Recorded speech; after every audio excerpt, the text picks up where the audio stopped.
Okay, welcome to the Littleton Board of Health Wednesday, March 22nd virtual Zoom meeting. I'm going to read the Zoom rules, and then I will talk with probably Diane and see if I need to continue reading this. So maybe one last time, Mike. The town of Littleton began conducting remote participation Zoom meetings pursuant to Governor Baker's emergency order suspending certain provisions of the open meeting law on March 19th, 2020.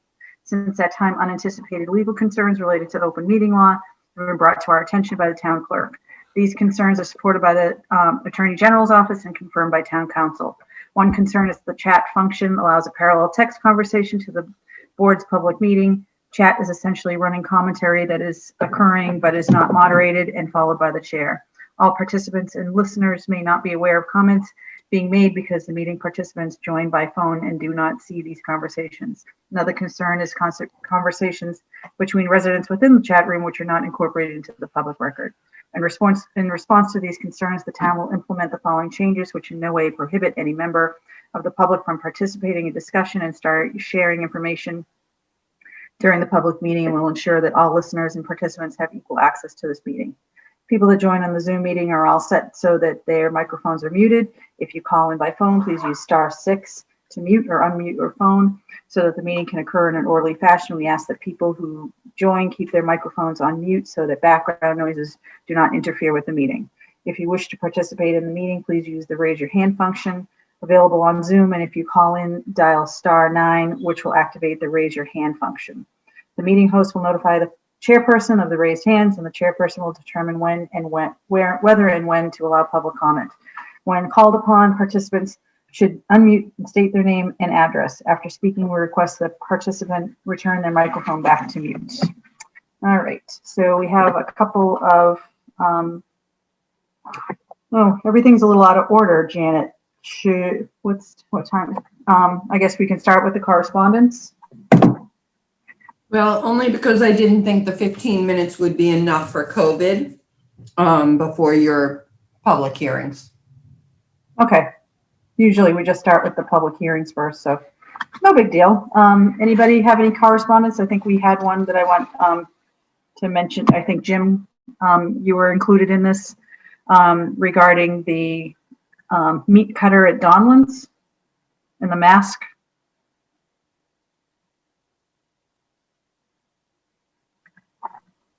I've spoken to Donlands about that, so I'm going to get out and just kind of walk through the store again and see if that's the case. And I've talked to the manager about the meat cutter in the past. Okay. Great, thank you. Yep. Anybody else have any more correspondence that they want to talk about? No. Okay. So let's move on to the minutes of 3/17. Can I get a motion to accept minutes for last week?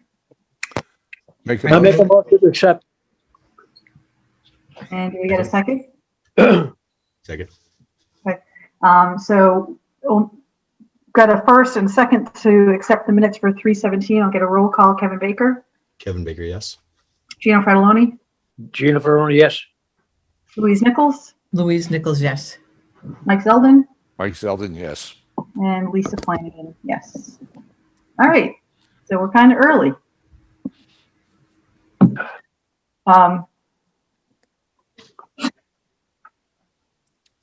Anybody have anything they want to talk about?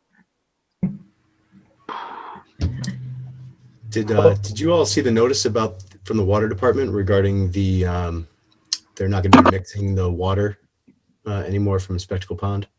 Our Watson drops? Yes. The mailing? Yeah, I've asked them if they can come to one of our meetings and talk to us about that. That'd be good. All right. Does anyone have thoughts on that? I think there's a lot going on over there. Water treatment plant. Yeah. Do you have any thoughts on it, Kevin? I'm a little disturbed. All right, I guess we should probably discuss that later, unless you're ready to discuss it. We only have a few minutes, so let's not. It should probably be like an agenda item Yeah, type of thing. yeah. Make So it we'll have official. them, we'll have Light and Water come to our meeting, so one of our meetings. Janet, do you ask or should I? Put them on our agenda for the next time? Yeah, I can contact them. Okay. Just to clue us in on what's going on and maybe do, a little community outreach kind of stuff. Anybody that might be watching our meetings for excitement might hear a little bit more than they want to, more than what they want to hear. So, and let's see. Not clear what the fuss is about. The current levels, even without the dilution from the water, which they can't do, is still below what's considered to be dangerous. The dilution just takes it down to where the state wants to go in the next, shall we say, time period, which is quite a while from now. So this is, hardly in terms of public health based on evidence. I mean, no one wants to have these compounds in the water, but they're there at low levels. Relatively speaking, the big problem is where are they coming from? And if you notice from the leaflet, they still haven't figured out all the sources.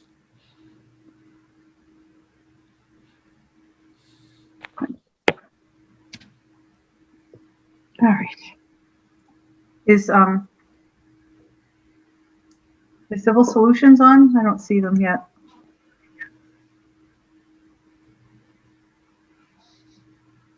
I just promoted him. But they go out and come back, so it takes a couple of minutes. All right. I know it's early, but we could at least have them talk, and then we can have some of the abutters if anybody's on.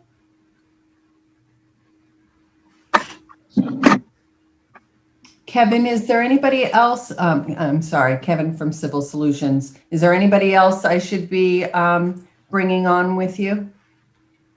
The only person I know that would be Charlie Wooden, the homeowner. Okay, I do not see anybody by that name, so please raise your hand if you're listed under a different name. Oh, there we go. All right, give that a second for him to make it in. I second, go ahead. Well, okay. 56 hours.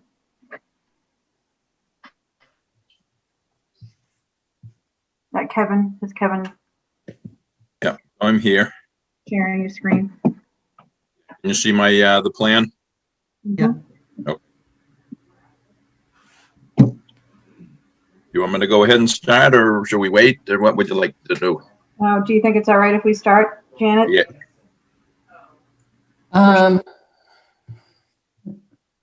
We're supposed to wait until 7:15 because that's the butters notification.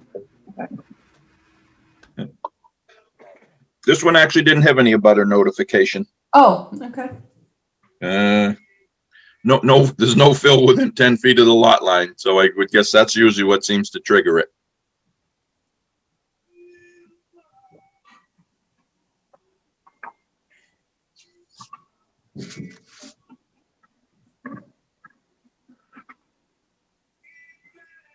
What number is it, Hardwood Avenue? What number?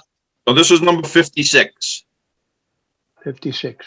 This Okay. is, I don't know, half a dozen houses down the road from you, I would guess. Heading Right. towards Littleton Center. It's down kind of in the dip. There's a little stream that crosses Harwood Ave. Right. This would be on the far side of the stream. 56, right, you say? Yeah, number 56. Thank you. Down near you, Louise? No, that's on the other side of the bridge from me. Oh, okay.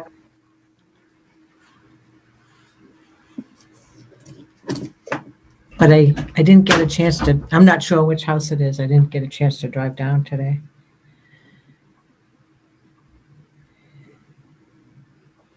I'll go ahead and start, and if anyone joins, we won't finish before 7:15. How about that? Okay. So, number 56 Harwood. It's a 5-bedroom house. I think it was built in the early 1900s.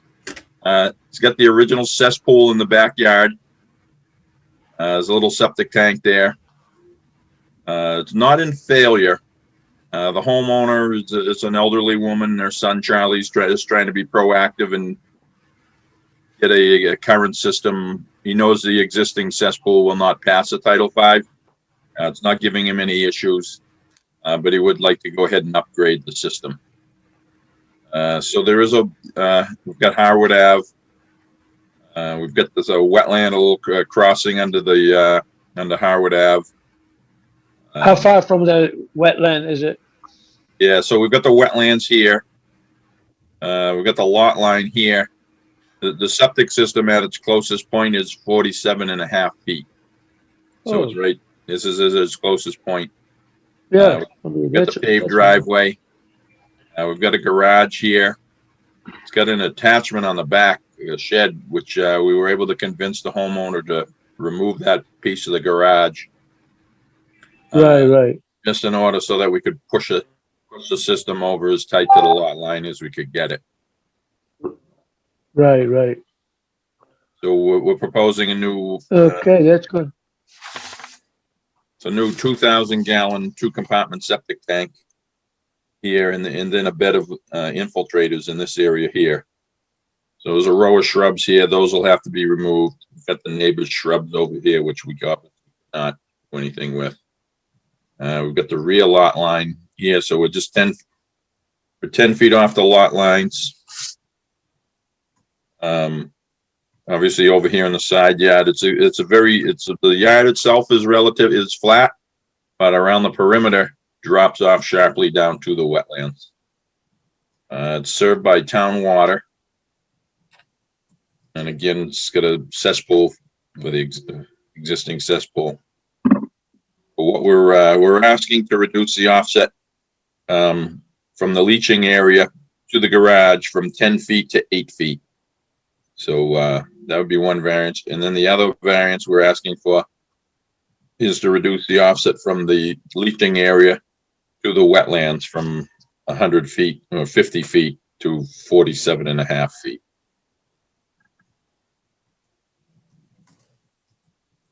I mean, you can see it's a small lot. It's a relatively big house with 5 bedrooms. Pretty well pushed into this corner as tight as we can get it.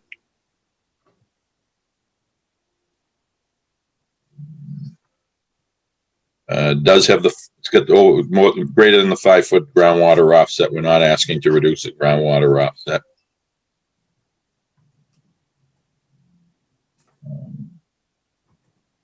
Okay. So that's pretty much it.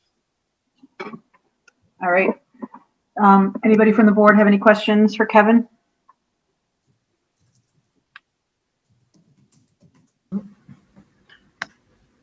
Mike, you've got to I'm unmute. sorry. Yeah. Sorry. Just one question, or maybe two. I noticed this is a 5-bedroom existing house. I take it the capacity of the system is meant for a 5-bedroom house? Yeah, yes. There's no increase in flow. We're not changing any number of bedrooms or anything like that. So yes, the existing system, I mean, I suppose at its time I probably wasn't sized for anything. No, I'm with you. That's what I was asking you. Yeah. I mean, as a cesspool, it was put in, I believe, still in the original family. I think it was put in the early 1900s. And Yeah, I wasn't trying to get the vintage of the cesspool. It was the house. It was actually the house that interested. Okay. So, so basically, this will support a 5-bedroom dwellings. The system Yes. that you're putting in. Correct. Okay. Thanks. Gino or Kevin or Louise have any questions? I do not. Just Gino, one, unmute. Kevin, so it's just like that back corner that encroaches on the wetlands, right?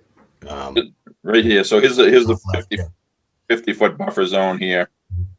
So it's just this one little spot right here in the corner that's the foot and a half close to, or 2.5 feet too close. And I'm just curious, why not get a little closer to the garage that's on the slab and get further from the wetlands? So we looked at changing the shape, the configuration. If we made it wider and went closer, it doesn't really, it didn't gain us anything. We don't want to get over here into the neighbor's bushes. We don't want to get too close to those. We don't want those roots coming back into the system. Right. That's probably the biggest thing is the roots here.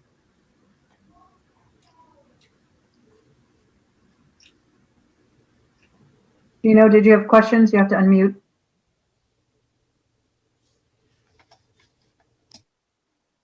Gino Hunt, you have to unmute.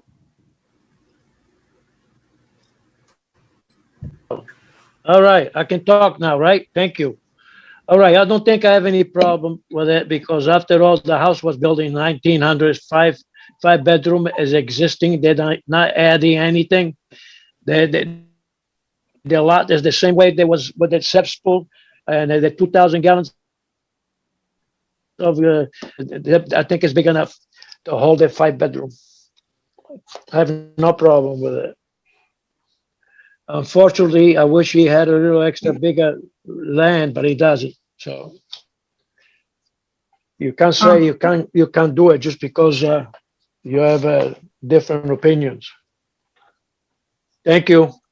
Thanks. Kevin. Thank you, Madam Chairman. Thank you, Mr. Fratelloni. Kevin, will there be like a membrane or something around the system? No, we don't have any poly barriers or anything. We generally use those when we have breakout issues, but we're up here in the flat area and we're far enough away from the slope over here that we don't have a breakout issue. So no, we're not using any line. Okay. Any other questions before we talk to Jim? Anybody? All right. I just had a question for Jim. I was wondering, Jim, do you think a poly barrier might be appropriate on the top side of the system where it's close to the wetlands? I guess my thoughts on that is all the water's going down and it's a very fast soil. So I'm not sure that barrier will make an appreciable difference. Right. And any additional protection to the wetland because it's primarily going to go down and around there. It's really coarse sand. It's good material. So we went out to do conduct the soil testing. I went out to witness it. It is a very small lot, as you can see, and the wetlands really do encroach. Saving grace is it has town water, so we don't have to deal with any well issues. It is being, they are maintaining the 5-foot offset to the groundwater. And based on the other site restrictions, I think the design probably represents the best that can happen on the site. So I don't really have any issues. Right. Okay, so do I have a motion to approve the variances of the reduced requisite offset for the leaching area to the slab from 10 feet to 8 feet and to reduce the requisite offset from the leaching area to the bordering vegetated wetland from 50 to 47.5 feet? I'll make a motion to approve the plan for 53 Howard Ave with the 2 offsets, one from the leaching field to the garage and one from the leaching field to the Wetlands. wetlands. And is there a second? I second. I'm sorry to interrupt. Make sure the record is 56 Harwood. Oh, sorry. No, it's okay. I was trying- mean, obviously, Louise wants that house to be moved, but not in the cards tonight. They All mute right. me. This way I didn't have a chance to tell them it was 56 instead of 53. Somebody All right. mute Well, me all the time. I don't. do a roll call. So Kevin Baker, Kevin Baker, yes. Gina Fratelloni, Ferroni, yes, thank you. Louise Nichols, Louise Nichols, yes. Mike Yeldon, Mike Zeldin, yes. and Lisa Flanagan, yes. All right, and then moving on to, we're still kind of early, guys, so 21 Adams Street, and I'm sure there are abutters on Adams Street. All right, Kevin? Yes, the butters for Adams Street were notified. Okay. Anybody in the audience, hands up, if there are butters?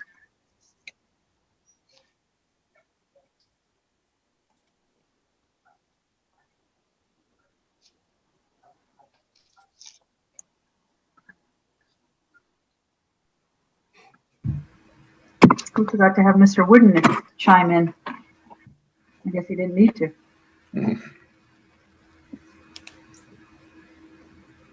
Does he have his hand up now? Yeah. It's kind of too late. Oh, oh, sorry. No, Ken Atkins has his hand up. And Ken, is this regarding 21 Adams Street? Yes, it is. Okay, I mean, you better. great. We're just gonna wait a little bit longer to make sure that till 7:30. Is it possible to see Charlie Wooden? I have my concerns. Charlie, can you turn your camera on? I will try. I'm not sure. Oh, there it goes. See, there we go. Okay, I believe that's really Charlie Wooden. Yes, All right, thank it you. is. I need to. He's my next door neighbor. I just, Yep. full disclosure. And I'm always concerned when somebody actually goes on and claims to be Charlie. I Yeah. get suspicious. Anyone who goes on and claims to be me, he gets suspicious. Thanks a lot, Charlie. No, thank you, Mike. And Kevin was doing such a good job. I didn't need to say anything. So, but thank you. So. All right. I always love it when Civil Solutions comes on. You guys are always so organized. I'm not quite as handy with the computer as Kirk, so I'm trying. I'm trying to get the plan view here, the plan on the screen. Yeah, you're doing awesome.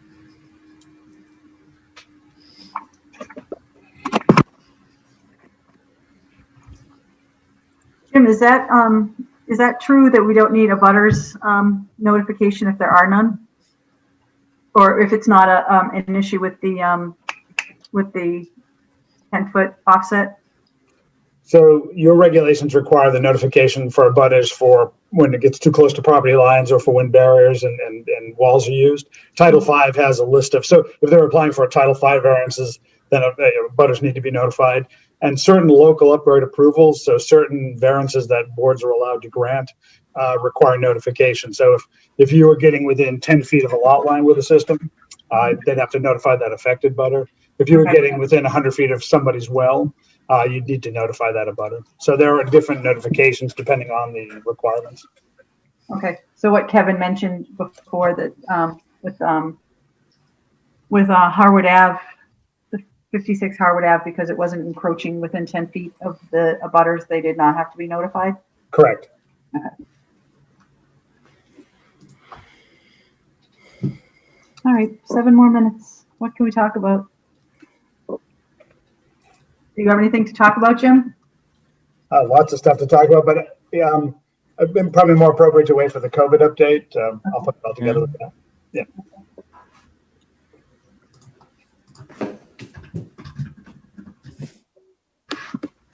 This could be good.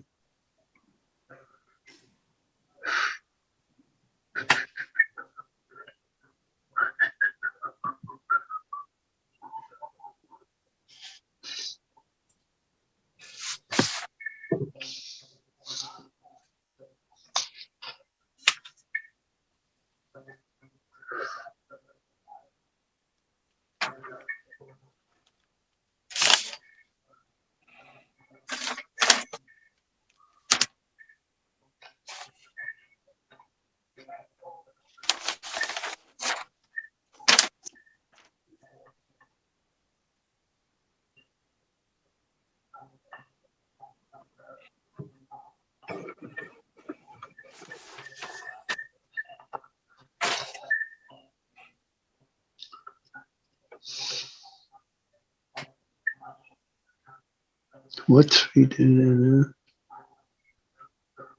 there?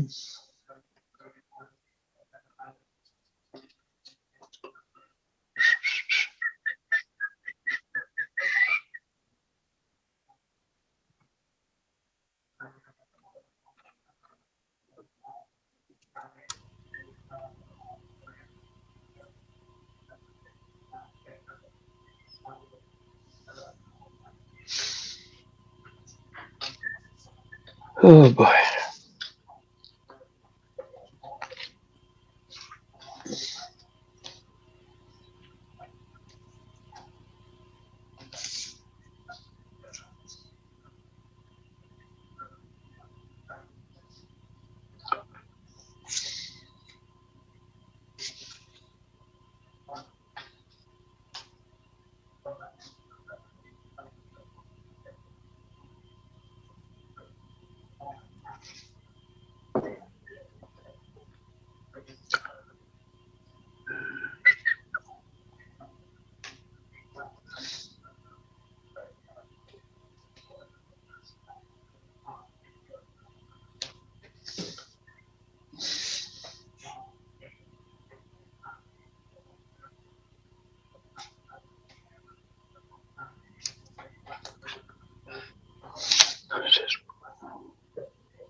All right. 5 minutes.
All right, why don't you start your discussion, Kevin, if you don't mind. Sure. So I'm here on behalf of the family of owners of 2021 Adam Street. It's an existing 3-bedroom house. It's got a detached garage. The test holes in the backyard indicate you have groundwater at 2 feet. So it is a high water table. It was too high to actually run a perk test, so we did use a sieve analysis. It's on town water. It's got a cesspool with an overflow cesspool, which are in the groundwater. I believe it had a Title V. If it did not, it would not pass just because the pools are in the groundwater. Again, the 3-bedroom house got a porch on it right now. Due to the limited area of the lot, we are proposing to do away with the porch and just replacing it with a deck of a little bit smaller, just so that we can actually squeeze this. So in this particular site, we are proposing. I'm sorry, you're breaking up, Kevin, a lot. Okay. Sorry. Yep, not a problem. Did you catch any of it? Bits and pieces, but it's all right. So this is 21 Adams Street. We are proposing a geomat system, which allows for a 40% reduction in the required footprint, much like the Presby. It's approved for a 2-foot reduction and an offset to the groundwater. It has the lowest profile of all the systems we've designed, so it probably it fits this property the best.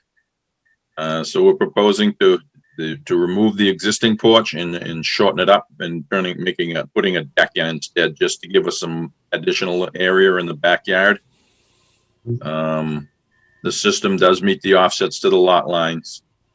So we're proposing a new 1,500 gallon 2-compartment septic tank, a pump chamber, and then we've got the geomat leaching field will be pressure dosed. So it'll be the effluent will be applied evenly over the entire leaching area. The grading over the new system, it'll come up about 1.5 feet, just over 1.5 feet at its worst point. It's got a little bit of breakout fill on this side here. I would guess this is the neighbor that's probably here tonight. So it does have some fill on this side. We are proposing a swale along the property line to redirect the water to make sure it does not leave our lot, That's nice. go on to the neighboring lot.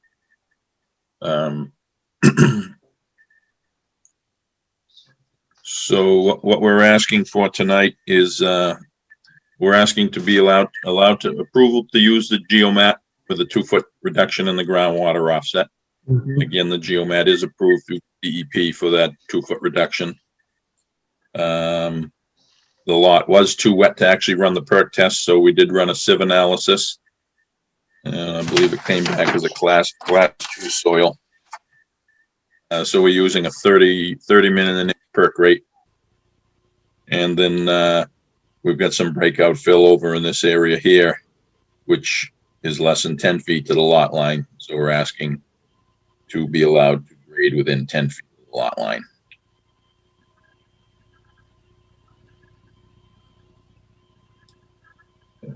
That's kind of it in a nutshell, I guess. Did you say, is the system in failure? Technically, I guess it would fail a Title V inspection. It's functioning, but it would fail an inspection. It's in the groundwater. Right. And we can't wait for sewer to come to the town, because that sounds like Adam Street would be up in that area. Maybe not in the common just yet, though, actually, mostly just around King Street. Has anybody considered that at all? No, I don't think we thought that was on the table.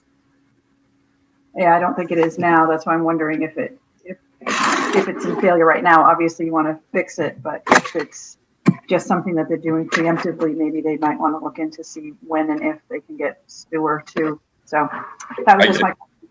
Yeah, I think they want to sell it. It's owned by a couple of family members, and whether one of them buys the other one out or they just sell it outright, I think that's what's motivating the installation of the new system. Okay. Makes sense. Anybody have any questions at all? I have one. Go ahead.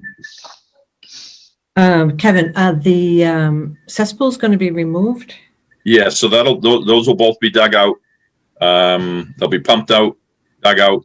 Probably there'll be some overdig, just probably some contaminated soil around them, and then Refill it.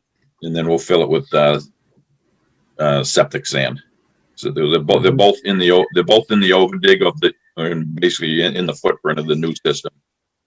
We will be removing all the top and the subsoil in the area of the leaching area, plus the 2-foot overdig, and then anything where it's contaminated, the 2 cesspools are. Thank you.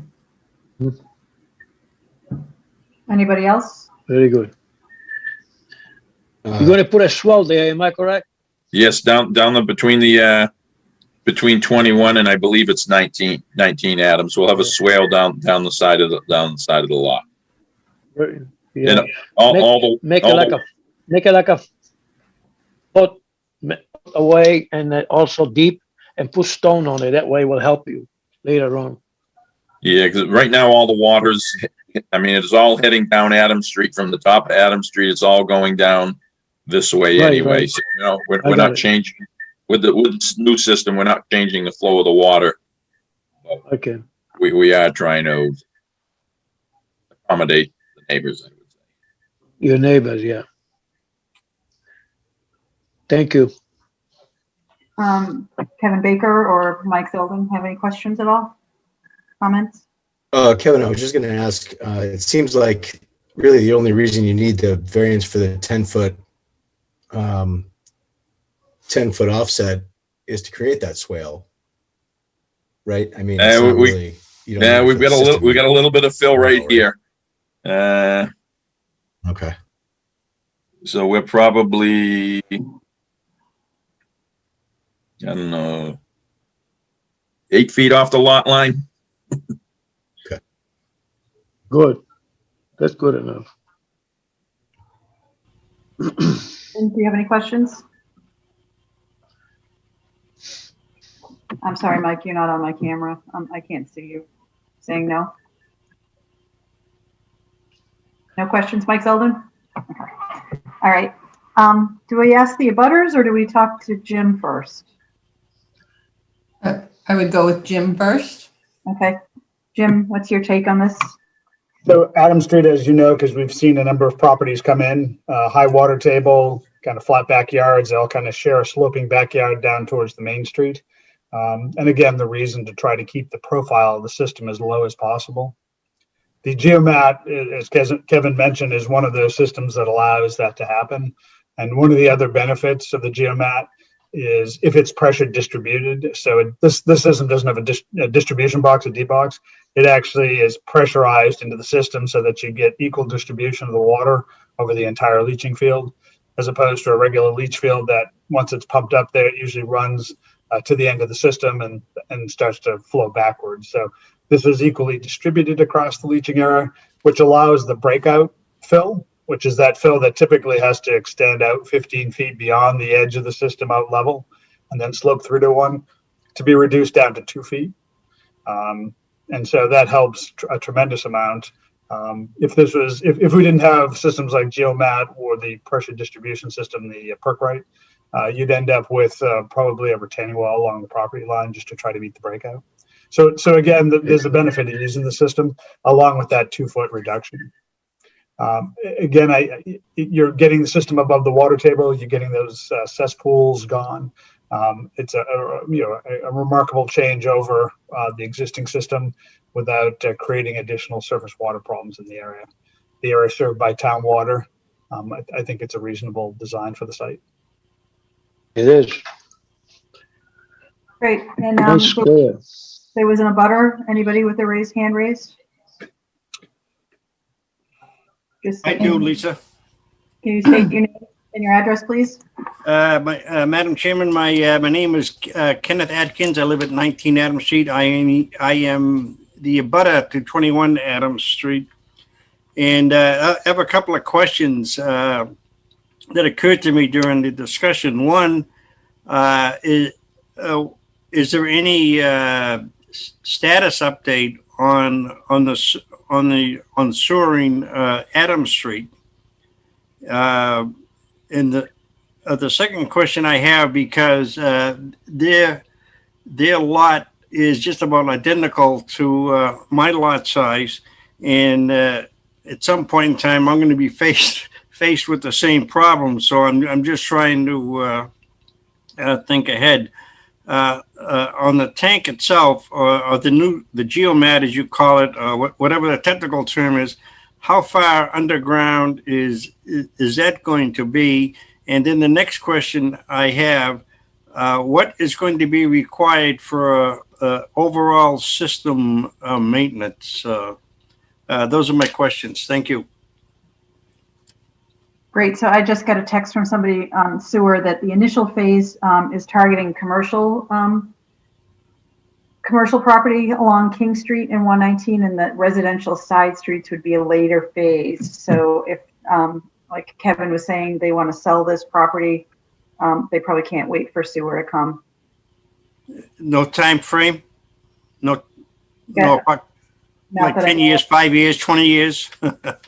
I think it all depends on who opts in too, and Yeah, that's true, but they still got to run the lines up the street and everything else. Yeah. We could ask, it might delay all this if you want me to. Yes, I would appreciate that.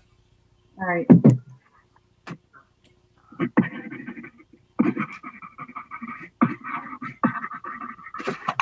Okay, and Kevin, Richie, did you, I'll address his questions if you'd like. So so we've got the septic tank here with a pump chamber. So those are basically your septic tanks. And then this area, the geomat, that's kind of a proprietary type of system. It's that's the leaching area. Mm-hmm. And it's the thinnest profile of all the septic systems that are out there. Mm-hmm. From the bottom of the system to the new grade over the top of it is roughly about the system's roughly a foot thick. Mm-hmm. So the system here is going to be, it's basically starting at the ground surface and going up. Okay. Over in this corner, it drops off a little bit. So it's a little higher, I guess I'd say. It's a little bit further above the ground surface. Oh, that's the leaching field itself, right? Is that what Yes. you're talking about, being 18 inches or so above the current ground level? Yes, exactly. Thank you. So, I don't know. Can you see my little hand flopping Yeah, around? I see it. No, you're doing fine. Okay, so this is the leaching area. This is like your standard leach field. This box here with these are the individual lines that are carrying the effluent and basically spraying it into the ground, spraying it into the sand. So this is the leaching area. Whereas you probably have maybe a stone leach field or something. This one's just a newer, innovative type of system. Mm-hmm. So it's much thinner. It'll be a minimum of 2 feet above the water table. Mm-hmm. And then the total thickness of the system is basically In that type of system, what is required for maintenance from? So on this particular system, there is no special maintenance. I mean, you want to do your standard maintenance, taking care of pumping your tank, making sure that there is a filter in the outlet of the septic tank, which keeps any solids from sneaking out of the tank. The tank itself is 2 compartments, so it's kind of like 2 separate tanks. Mm-hmm. Should clean up the effluent that much better. And then it's going to flow into the pump chamber. In the pump chamber, there is a filter as well, a pressure filter, so that the effluent has to pass through the filter before it goes into the leach field. Those are probably your main maintenance items on this system. And now does the homeowner take care of that, or is that one of the septic cleaner outers, so to say? Those are something a homeowner could do. My guess is probably when they have the septic tank pumped, they should have the filter cleaned at that point. Okay, so it's best that they do it rather than the homeowner. Yeah, I would guess it would depend on the nature of the homeowner. right. How dirty he wants to get, or smelly. It's very nice smell, yes. It's a great smell, but it's nothing difficult. It's just more of a matter of whether you're willing to do it. Yep, throwing a Tyvek suit, rubber gloves, etc. I mean, the filters, they're basically just going to be, there'll be a manhole cover over this one on the septic tank, so everyone will know exactly where it is. They can pop that off. They can pull it out with a rake, or maybe it'll probably have a handle on it. Mm-hmm. Take it out and rinse it off with a hose just to clean out the slots in the filter, Yep, and then put it back in. So with the 3 filters, one at the pump, one at the tank, and one at the that goes out to the leaching field. That correct? No, so there'll be 2. There'll be 2 filters. Just There's 2 only. Oh, that's not too bad. Okay, one in the tank and then one in the pump. got it. Okay. And what would be just out of curiosity, what? Not that I'm asking for what what the souls are going to pay, but just a rough estimate. What does system does cost for installation? Guess I'd go over and talk to the neighbors and ask them how much it's going to cost them. All right, I'll do it that way. I know them very well. I All right, don't, thank you very much for I your mean, honest they got, answers. they're gonna shop it around. They could get a price of X and then the 2X. So I hate to give you a number and No, I understand. have every No, installer scream at me that I understand your- lowballed it. I understand your professional liability. Not a problem. And, Thank you very much. Thank you very much for the answer to my questions. I appreciate it. Thank you. Certainly. Mr. Atkins, I think Kevin can certify that this is going to be better technology than what they have right now.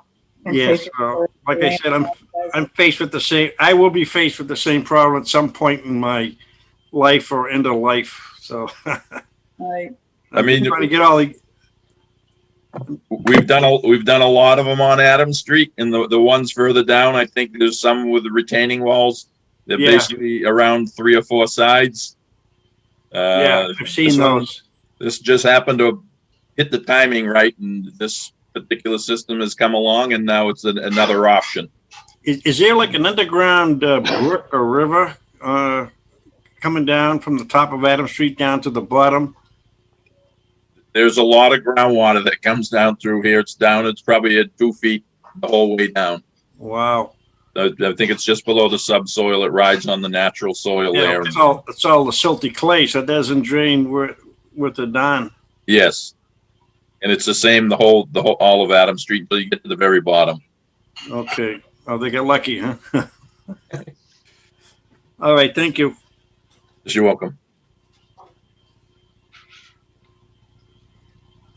Okay, and anybody else have their hands raised?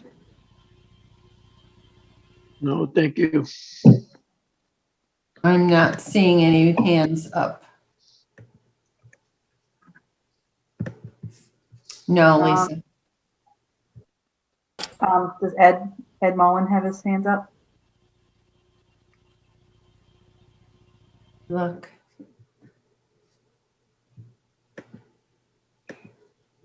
On attendees. Madam Chairman, I have no objections to the plans is outlined and designed as the abutter. Thank you. All right, thanks, Mr. Atkins. Yep, I have Ed's hand up. Yeah, he can. Ed, you can talk now. Can you guys hear me? Yep. All right, terrific. Thank you. Just a couple of quick questions on the drawing itself. I'm seeing that I'm the building commissioner for the town of Littleton, first of all. So any of that didn't know that. Kevin, thank you for your presentation on both of these septic systems. And I was just curious if you could add dimensions, because the applicants that are coming before the board will probably use these same plot plans or surveys for septic design as plot plans. Okay. I was wondering if you could add dimension to the proposed deck and the porch that's going to be eliminated, so they can submit this as opposed to hand sketching something later and us having to try to get it verified in the field. The same with frontage and sideline and rear dimensions. If you could just put a number on those, both this and the Harwood Ave drawing, because I did see a proposed breezeway. Oh, yes, we had a little something on Howard Ave too. Yeah. So these plans are not plans stamped by a licensed land surveyor. Mhm. So, I mean, technically, I believe on this particular lot, there was a stone bound on all 4 corners. Mhm. Those lot lines are pretty good, but legally we cannot certify these lot lines. Right. But if you can put a dimension on the proposed deck, then they Sure. can use that, and you can give us a dimension from the sideline to the deck, or it would be helpful. It doesn't need to be stamped when it's residential work. So, Okay, all right. Yep. Thank you for your time. Appreciate it. certainly. Okay, so any other questions or comments? Any other hands raised? Nope. I'm not seeing any. Of course, I Okay. missed the last one, but So does anybody want to make a motion to approve the 3 variances that we have? Make a motion to approve the plan as presented. Second, I'll do a roll call. Kevin Baker, Kevin Baker, yes. Gina Fratelloni, Gina Ferroni, yes. Louise Nichols, Louise Nichols, yes. Mike Zeldin, I just want to know, does Jim have any additional comments? I do not. Okay. Mike Selden, yes. and Lisa Flanagan, yes. So, great. And Mr. Atkins, we were talking about septic or sewer. I guess there's a question on town meeting. There'll be a question at town meeting for approval for that. So that might be something that you want to be interested in looking into. All right. Thank you, Lisa. Mr. Atkins, if you can get 20 of your closest friends on Adams Street, I think that would carry a lot of weight. Mhm. Because the notion here is that so many residents have voiced not opposition but reluctance to get connected to the proposed sewer for any number of reasons, that not enough attention has been given as a result to residential owners who have a real need and who happen to be on the line. So the more of you, the better. So if you can get a group of you get together and express a willingness to join in, that could help push things along a little faster. Great. Thanks, Mike. All right. So moving on to our COVID update. I know we have select board and Katrina, not select board, school committee, and Katrina and Jim. So why don't you start us off, Jim? Okay. So I guess on not a great note is that the numbers seem to be bumping a little bit. So I'm not quite sure what's doing that, but the numbers for this week. So we kind of look at the state reports a rolling 2-week average, 2-week number. Obviously, I get the numbers each week to give the addresses to the first responders. The numbers are higher this week than they were last, and we're not through the week yet. So I'm hoping that trend corrects itself. One of the things, and again, it's something we've been, certainly I've been noticing more is, again, more multiple cases of the same household. So again, we've known all along from the state data that households seem to be the biggest source of clusters, and that doesn't seem to have changed. On 3/22, so the beginning of this week, the state moved into phase 4, step 1 of the reopening plan. There are many changes, and not all really large changes, but all nuanced changes throughout both the gathering orders, the reopening orders, all of the workplace, sector-specific workplace safety standards. They also mentioned that overnight camps will be able to open this summer, and there's some pretty hefty, pretty robust requirements. And if I understood all the changes from the presentation yesterday, testing twice before you're getting into camp. So again, I need to review all those. If people have questions about what is or what isn't allowed, it's gotten to the point now where the combination of orders and workplace safety standards and standards from the for EEA, the Executive Office of Environmental Affairs, you really need to sit with both the orders and the sector-specific information to answer people's questions. So I'm more than happy to do that. The state is moving towards hopefully getting us vaccine so we can vaccinate homebound individuals. The state started a program where either the state can or the local boards can vaccinate their homebound residents. They had timelines that were set up. They don't have vaccine or haven't told us how we will access vaccine yet for that. I think part of that is they're waiting hopefully to get the Johnson & Johnson vaccine. So maybe the homebound visits for vaccination will be just 1 instead of 2. So right now what we've done is reached out to all of the Council on Agings to have them help us with identifying who in town may be homebound.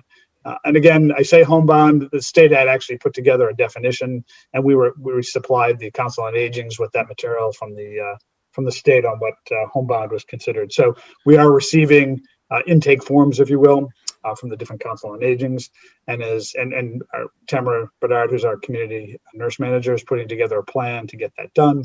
Once we know when we're getting vaccine, we will reach out to those folks to schedule those appointments.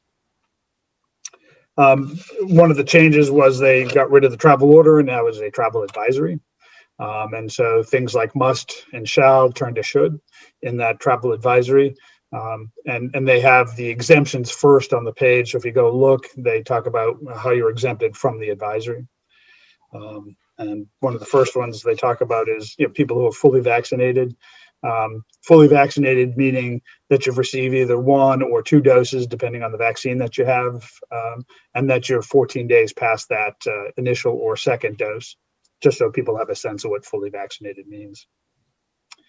The state does have a vaccine report that goes town by town, splits it out by age groups, by doses, per capita.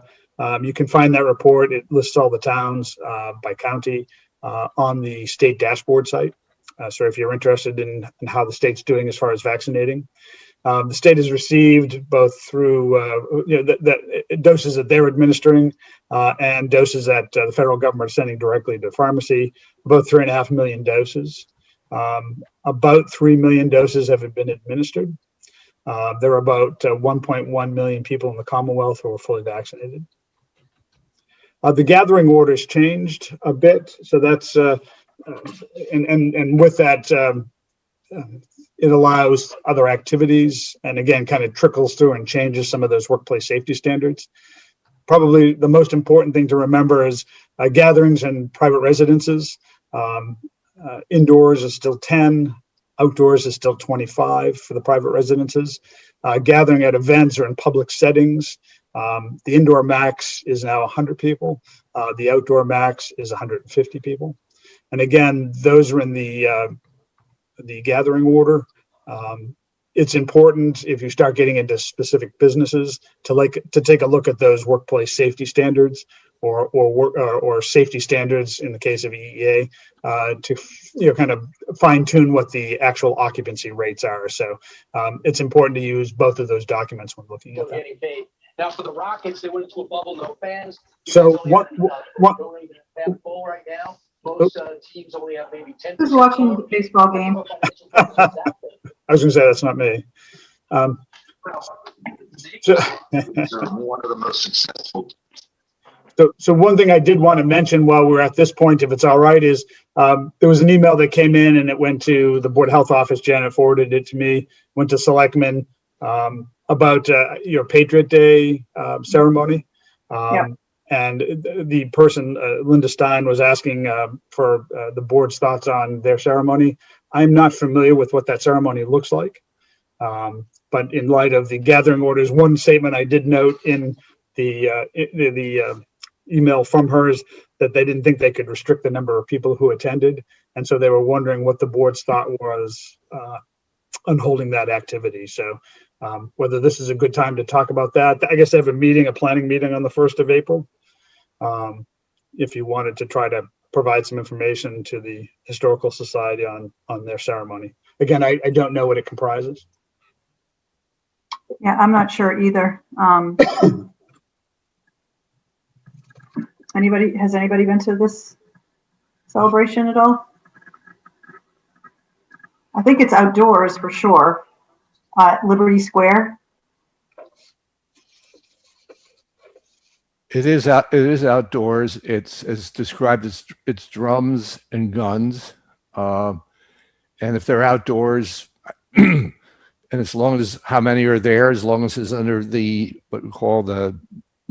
as long as it's within the boundaries of how many people, as long as they stay 6 feet apart. Right.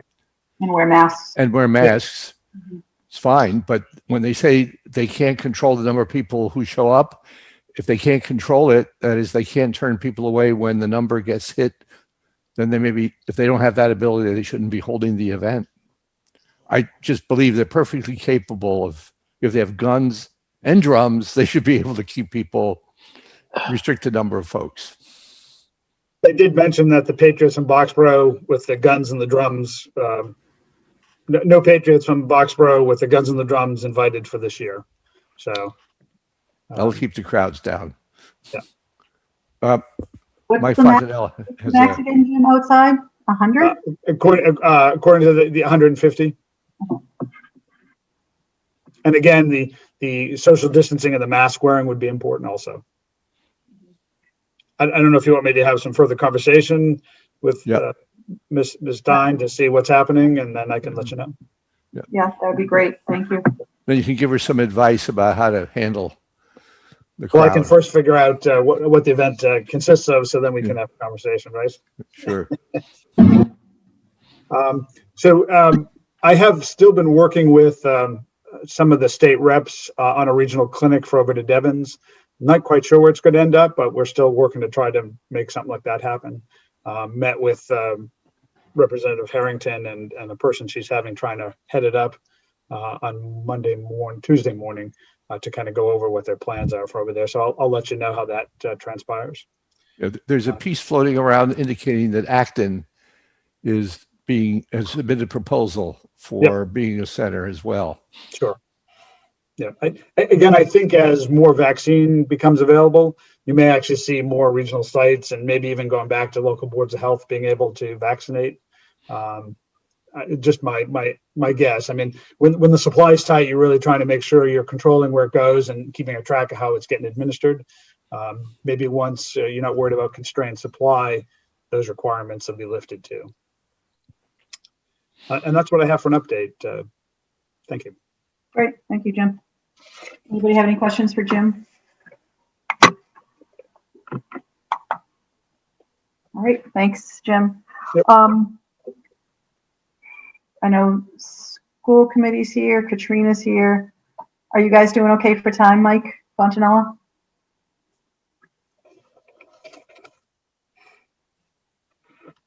Katrina, I guess. Are you ready? Tell me when you want me. Do you mind giving your presentation now? I can do that. Didn't want to slow everyone else down. All right, so here's. I think we want you involved in the discussion too with that information that you sent us today about the testing with athletes. So. Can do that. All right, so here is. I just moved everything again. Okay. So this is the main landing page of the dashboard, and I haven't shown this page in a while. Today there is over 1,800 cases, confirmed cases that were reported, and that's a bump back up. And if you look at the cases by age in the last 2 weeks, the distribution of cases are looking different than they did last fall. So it's much more weighted towards the younger age groups, and there's a lot of reasons for that. Partially because we've been focusing our vaccination effort in the older age group. And other things are opening, things like that are playing in here. So it just looks a little different these days. Here is the curves from the four main metrics since last spring. Let's just zoom in on those real quick. So the good news is that our testing levels in the state remain high and robust. Testing, like we've talked about, is a great tool for identifying cases early, isolating and quarantining close contacts so that people aren't spreading COVID around, and everything else can stay open, basically. So it's really great that these levels haven't declined in recent weeks. So this is our test positivity. So that's the number of positive tests over the number of tests conducted by date. So the test positivity today was reported at 2.16%. And last week when I reported to you, it was 1.84%. So we've bumped up. And again, if you look at test positivity by age group, you can kind of see that those older age groups are actually trending down, which is great because those are the more heavily vaccinated crews. So that's nice that they're not increasing at this point. And then our youngest age bracket is actually trending up. And there's a lot of reasons for that, partially because we're probably not testing them robustly. So we just got to keep an eye on these just to make sure there's not a sharp increase over time. Cases remain, they were stable for a few weeks and then they're starting to creep back up, just like the test positivity creeping back up. So you can see that slight increase over the last week. The 14-day statewide incidence rate is now 21.5 per 100,000, and last week it was 19.5 per 100,000. So not a huge jump, but it's definitely not in the right direction that we would like to see it continue. The good news is hospitalizations and death continue to decline, although a much slower rate than we saw a few weeks ago. The 7-day average for a number of daily hospitalizations is now around 600. I've reported that number over the last couple of weeks. It's right about that number. It's a similar level to mid-November. And the hospital capacity remains at a similar level. Around 85% of hospital beds and 74% of ICU beds are occupied. And the number of deaths continue to decline, but it's slowing down again. So we're still about 30 deaths per day that are being reported for confirmed cases. So that remains at a similar number to Thanksgiving. So these are lagging. Cases are slowing down, so we expect these to also slow down at this point. Probably the next couple of weeks, these will flatten. And hopefully, given our vaccination, has prioritized the older groups who have more severe outcomes, that the hospitalizations we hope won't increase, but we'll have to keep an eye on these as well. So Jim kind of gave us the really great overview about vaccines. So the good news is they're still coming out. It looks like there's more appointments coming out. The eligibility has increased this week to, I think, 60 plus in those in certain sectors. And then on April 5th, it will open again to the next age bracket thing and 1+ comorbidity. So like Jim said, we crossed the 1 million fully vaccinated mark this last week, which is awesome. That's about 14% of Massachusetts population. And as of last week's report, about 25% of the state, 24% of Middlesex County, and a similar proportion for Littleton has received at least one dose. So the nice thing is Littleton is on par with the county and the state. So things are moving here. When it's your turn, try to get an appointment. So if we're looking locally, last week, Littleton had 22 cases reported for the period from February 28th to March 13th. 2 weeks before that, we had 17. So this is a slight bump up, but this is also our 4th week in the yellow. When we convert that to a rate per 100,000, so we can compare against different areas and look at those communities that we've been aggregating over time. Littleton's rate was 16.1 per 100,000. So similar to our case count, when our cases go up, our rate goes up. So it's slightly higher than 2 weeks ago. And the areas that we track, so the border communities, surrounding communities, 495, Middlesex County, and the state all really flattened out. So we're at the point where we're flat. And when you look actually at town level data underneath this, there's a lot more movement in it. And you see that when things start to destabilize. And so we're kind of seeing that with the state data. We're going to expect things to start changing. So this is test positivity. Again, last Thursday's town level report, Littleton had 1.8% test positivity, which is awesome. It's low, but it's also slightly higher than it was the 2 weeks prior, which was 1.5%. And the test positivity for all the areas we track are stable. And then when you look at individual town level that contribute to these aggregate estimates, they also start having more fluctuation. So again, we're seeing that instability start to come back into the data. So this is that sneak peek that we do every Wednesday for your meeting. Jim looks into the Maven system and says, how many cases do I count for the period of March 7th to the 13th? And that this week, his count is 22. Compared to 2 weeks ago, his count was 17, so slightly higher. When I looked at all the towns that Jim reports out, about 2/3 of the towns actually had an increase this week in the number of cases compared to 2 weeks ago, and the remainings either were stable or just a slight decrease. So again, that trend in our area is trending upward. And again, if we think about the statewide metrics and the town, all these things, we're seeing that instability. We're seeing a slight increase. We're seeing things start to move back up. So I expect things around us to also trend up tomorrow. And then this is the number of new cases by week. So instead of doing it over a 2-week period, the good thing about a 14-day estimate is it really smooths out any wide swings. It really helps helps to dampen the noise. But it's also really good to look at data on a weekly basis just to see, is there a trend starting to form that I might miss when I'm looking at a 14-day average? So you can see at the very tail end of the last 4 weeks, we hit our low for the spring, and then we kind of starting to creep back up even on a weekly basis. So I just put this here just to get in people's minds that we're not continuing down. We're definitely even not really stable, even though the 2-week estimates aren't widely different. But I just want people to recognize that things aren't the same right now. So our town has done really well so far. So this is not the time to start changing our behaviors, and prioritizing things like getting our kids back in schools, things like that would be hopefully what people prioritize for activities that we can do. So then the schools report, these are the health notification letters the school sends out every time there's a case to families. So over the last 4 weeks, there's been 1 to 2 cases reported by the schools each week.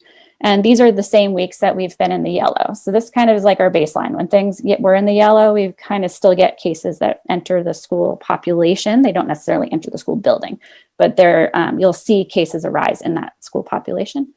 And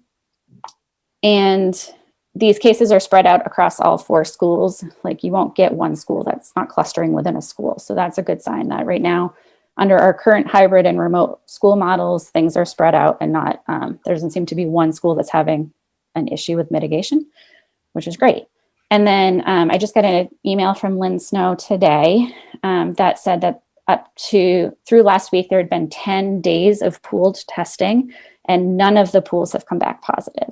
So these cases that we've seen over the last few weeks are still coming through the symptomatic and close contact testing. So it's nice to see that we have those 2 pools of testing and they're working. There's, the symptomatic and close contact testing still working for us to see these cases. And that it's really awesome to not have any cases arise in the school pooled testing program. It's really reassuring as we go to open the schools to 5-day in-person learning for kindergarten to 8th grade starting next week. And I think the high school goes back April 12th. So over the next few weeks, we'll have more in-person learners in our buildings. So we'll see how this changes. And I think the last time, and maybe Mike will be able to update us about this later, that about 60% of the students, the last I knew, 60% of the students and staff overall, the school population, was opting into pooled testing. So into those mitigation strategies and just some general information. It's always good to review them. So we are, our country's at this critical juncture for COVID, and our state as well is seeing the same trends. So the cases are starting to increase across the US, actually across the world.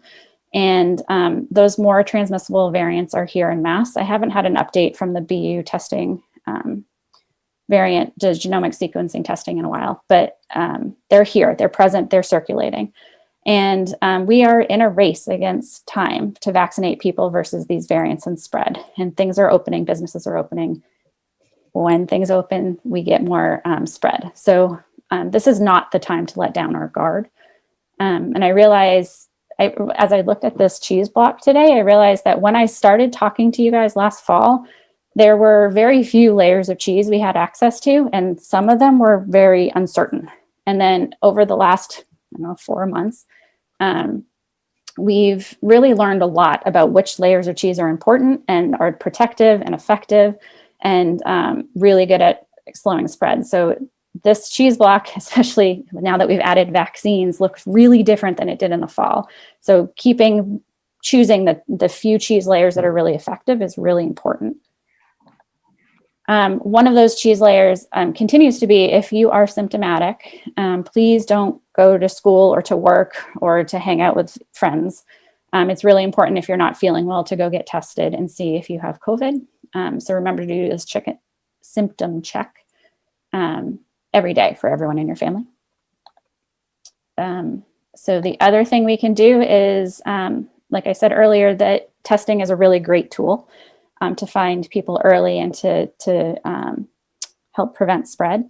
So if you have symptoms or a known exposure, please go seek testing. The state still offers it. It's a lot easier to get than it used to be. The turnaround time for the results are faster, so it's really made it a lot easier.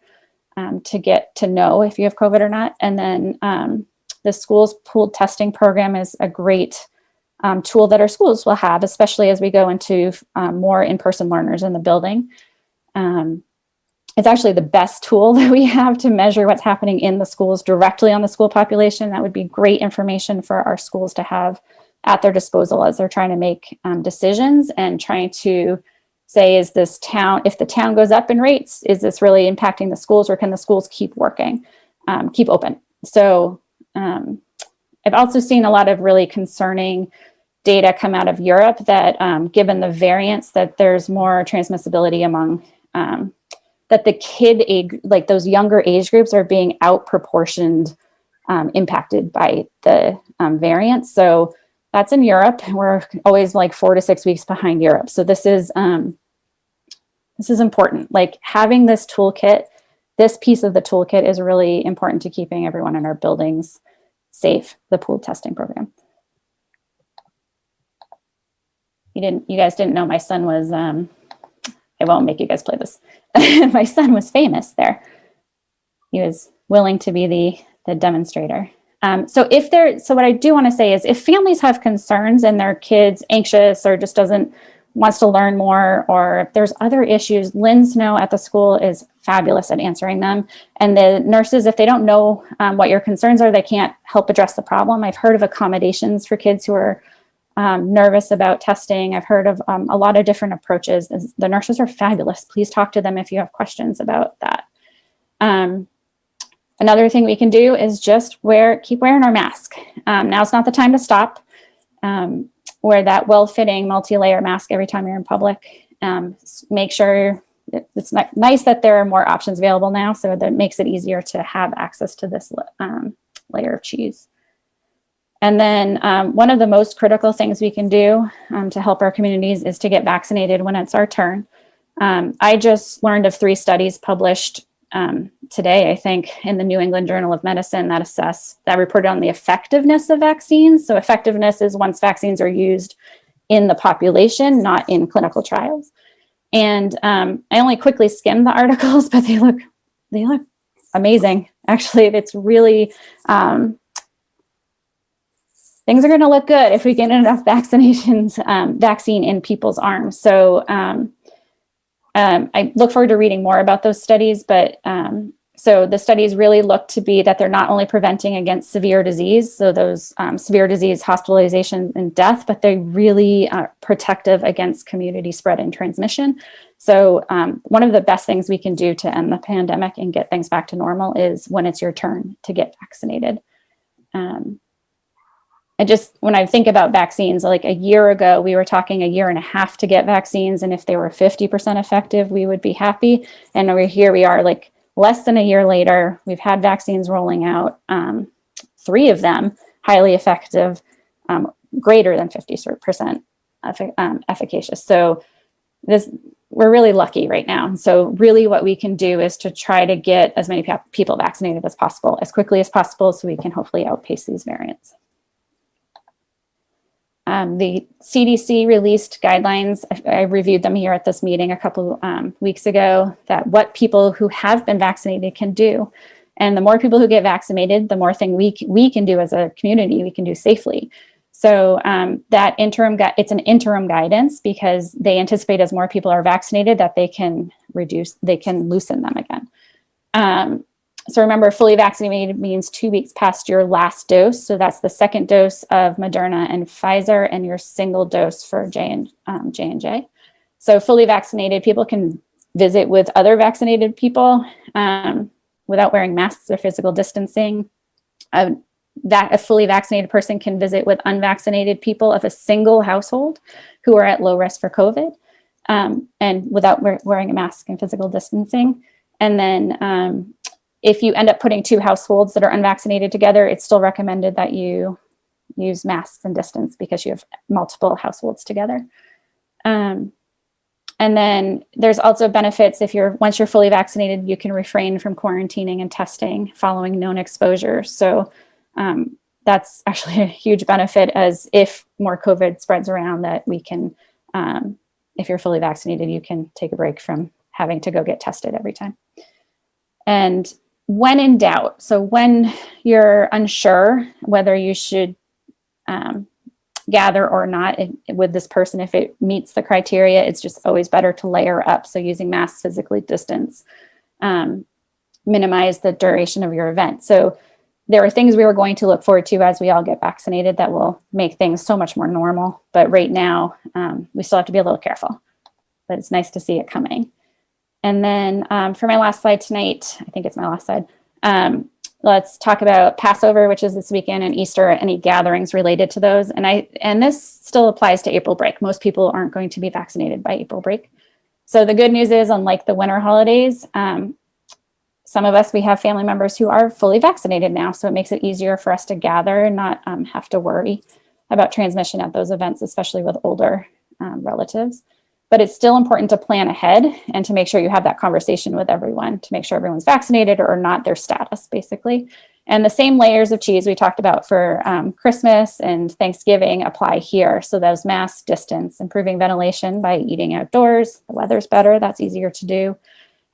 Getting tested before you're gathering, following the travel advisory, and respecting the gathering limits. So the more of these layers that you use, the less likely there'll be transmission at your gathering, which will keep not only your family safe, but our community safe. And then if you end up at places of worship, please just make sure you're in public. So please make sure you're using all your layers of cheese that are possible. And if you are sick, most importantly, do not enter those settings. So if you're sick or you have a known exposure, please stay home. So enjoy the holidays and seeing your fully vaccinated relatives as safely as possible. And then let's just get these vaccines out and hold on a little bit longer so that we can really change how spread is in our communities. And that's it. Right. I know, Katrina, you were saying between 17 and 21 last week looks like about the amount of cases that we're going to be leveling off at. Yeah, it seems like we hit our bottom at 17. So I would love to think that we'd bounce around there, but given the reopenings, continuing the relaxing of the travel advisory, I think people are getting the message that and school opening to full-time in person. And I'm going to separate that. I think that's important. I think that, that's like something worth a little bit of risk for that age group. But I think people it's hard to separate I still need to be careful, but all these things are opening thing. So people are relaxing without realizing they're relaxing, basically. So it's important to just keep going. I think by early summer, things will look really different assuming that vaccinations keep rolling out and getting into arms. And the variants don't get ahead of us. Once the variants start taking off, we're behind the game. So it's important to stay on it right now, just to give the vaccine as much time to get out there. Excuse me, Katrina, could you, in your deck, could you bring up the distribution of cases for Massachusetts age by age? That first one. Yep.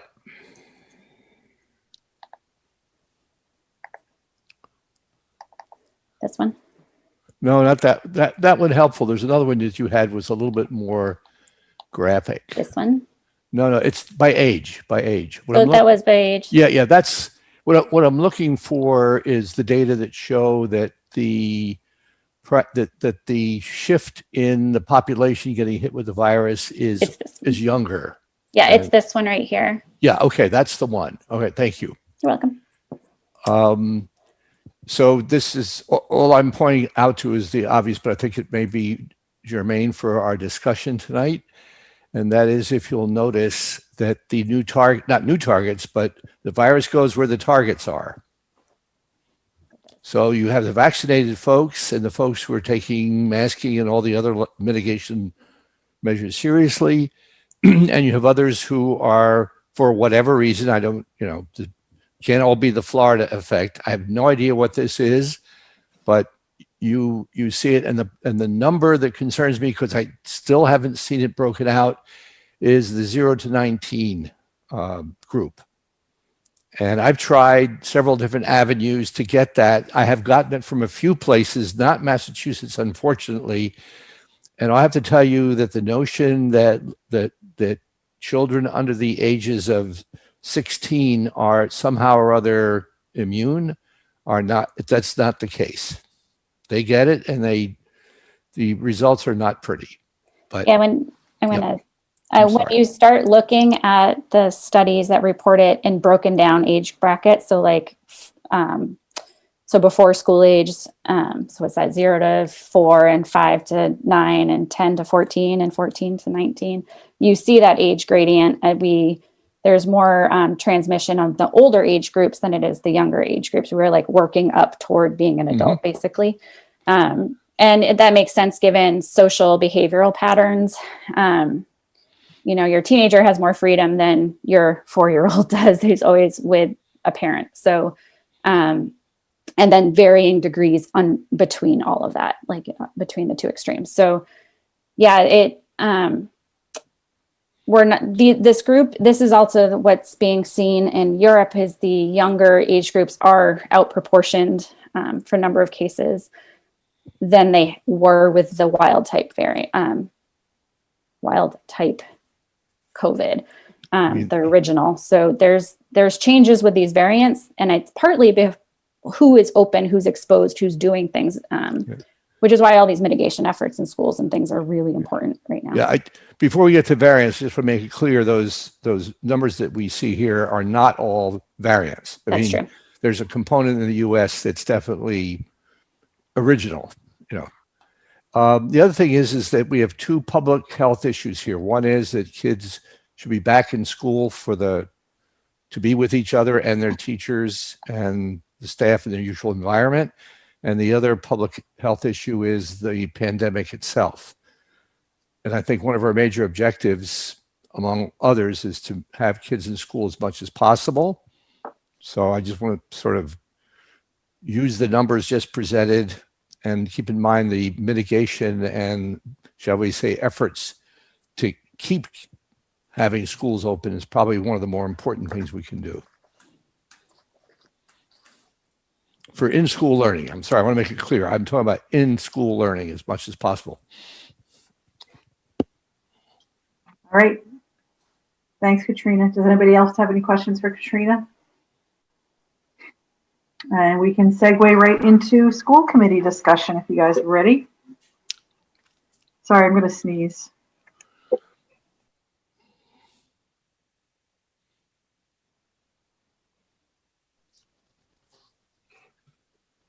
I did not want anybody seeing that. All right.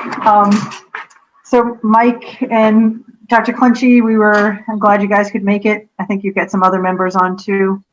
I don't know if Dave's still on LCTV, if he wants to admit the other school committee members too. So I guess we wanted to discuss the athletes, extracurricular activity participants, and whether or not they're participating in pool testing, and whether or not we can either have them do that or suggest that they do that. I watched your meeting last week too, Mike, so. We had a discussion about it at our last school committee meeting. Generally speaking, the school committee and the administration definitely feel like, we need to start addressing participation in the pool testing program across the board. We're still at about 60%. We're not over 70% in terms of students or staff that are able to participate in it. But we haven't really had an opportunity to focus on it. We've been very busy. Getting ready for the reopening and welcoming students back 5 days a week. We're getting towards the end of that effort. The kids will be back in school at Shaker Lane, Russell Street in the middle school on Monday, and then a couple weeks after the high school will be back there. So we feel as a committee that now is the time to refocus some efforts on some other things, and getting that participation rate up in the pool testing program is near the top of the list.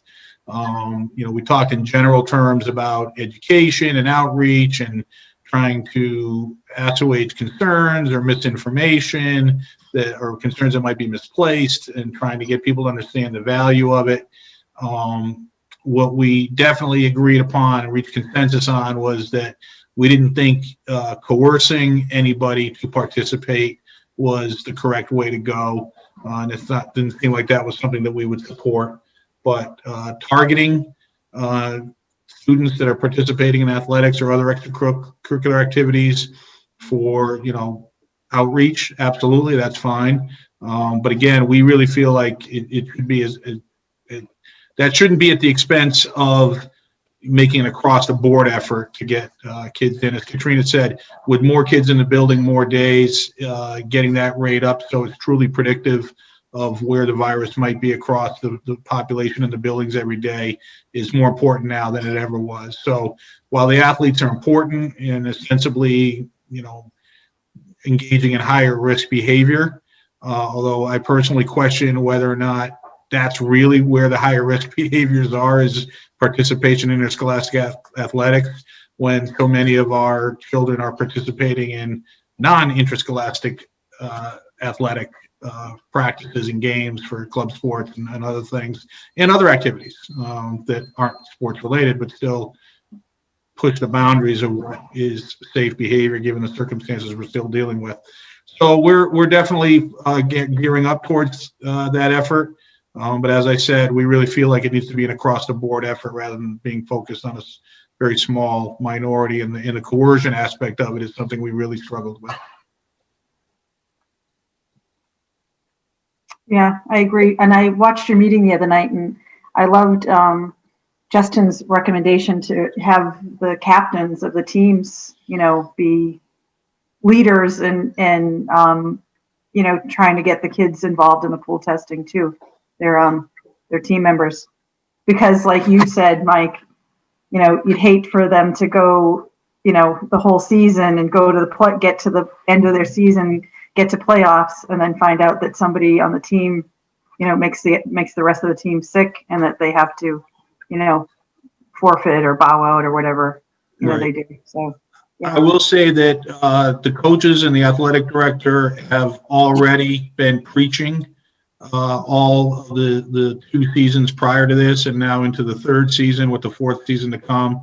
That has been a steady message that, and I think that goes way beyond pool testing for participation in the pool testing, is, your behaviors could easily negatively impact a wide group of your teammates, your classmates, your friends. That's been a steady message from day one. So to their credit, they didn't need any prompting from the school committee to do that. They got right out in front on that. that's good. And I'm changing the subject because I heard on the news the other day they were talking about, you and I talked about what's the difference between an extracurricular activity and athletics. I think the CDC is recommending no singing, right? So you guys have choir too. Are they socially distanced, or are they outside, or because you can't do that in church either too. Right. So Dr. Clenchey, you want to give us an update on where we are with that type of activity? Yeah, when possible, now that the spring is here, we'll be outside. The DESE guidelines with musical instruments have recently allowed us to play brass instruments, for example, inside with 10 feet of distancing. So there has been some changes, but singing, obviously is a little different. You can actually buy masks nowadays that you can still play a musical instrument with a mask on. So that's helped quite a bit as well. Do you have an example, Katrina? I have a. Daughter's playing flute, so we're going to see how when it comes in, we'll see what it looks like. You'll have to show it on the camera. Go ahead, Mike. No, I just I'm trying to understand Mike's motion, which I think or the direction he wants to, or I think the school committee wants to go. You'd like to see an increase, period, in participation in pool testing, which I think is the way to go. And I think that to appeal to people who are in extracurricular activities and remind them of the benefits for it can only help. My main concern now is not so much coercion, but being aware that we are seeing the first signs, I don't know how serious they are, of what I would call rises in the community. I think that's what Katrina's data showed for at least Littleton. The other thing I want to remind, because we're in the headlines or we're on the front page just about every week on the New York Times, for what it's worth, as opposed to, you know, the locals, that Middlesex County in Massachusetts, one of the, shall we say, one of the more dangerous spots to be in the United States in terms of cases. We're in Middlesex County. I realize that our numbers don't reflect, shall we say, the issue nearly clearly, but clearly there's a lot of travel on the part of people who have jobs and are going to them. So there's a lot of opportunities to, as it were, shall we say, have an impact on the ability to keep in-school learning going for as long as possible. And the only real weapon we have for that is human behavior and testing. And I was wondering, is there anything this group could do, that is the Board of Health could do with you? Are there any incentives for parents and others to increase the level of participation? Because having lived, I think, having had gone through the pandemic up to this point, I think there's only a few people around who don't understand just how, shall we say, formidable this virus can be. We haven't come up with any definitive ideas. Right, just tax to take, right? Just cajoling people or creating an incentive to participate or a disincentive not to participate, right? Those are your basic strategies. I'm not 100% sure what types of incentives we can offer.